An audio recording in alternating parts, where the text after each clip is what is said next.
The United States is not a democracy. Can we please just stop with this myth?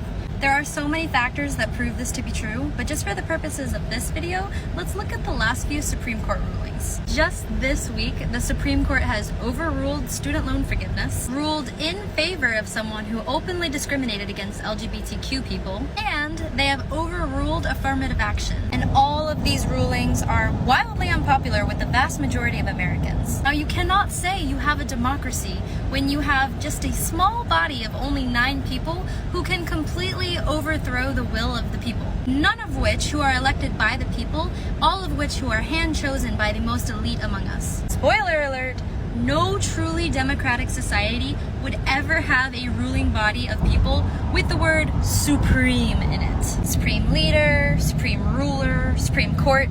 None of these things would ever be present in a truly democratic society, because real democracy is a government by the will of the people. So obviously, if you have a small ruling body that consistently overrules the will of the people, then you do not have a democracy. You have an oligarchy, which is the rule of the corporate elite, who runs our government. Almost every Supreme Court ruling is in favor of the ruling class. From Citizens United, where they allowed unlimited dark money to be pumped into elections, how does a decision like this help any regular working class person with no power? And the overturning of Roe versus Wade, which was a hugely unpopular decision, even among the majority of Republicans. And as thinking people know, this decision was not about protecting life. It's not that our politicians truly care about the unborn or religion. It's about forcing women to have kids against their will. Because so many of us have chosen not to have kids for a variety of reasons. Because of the runaway climate crisis,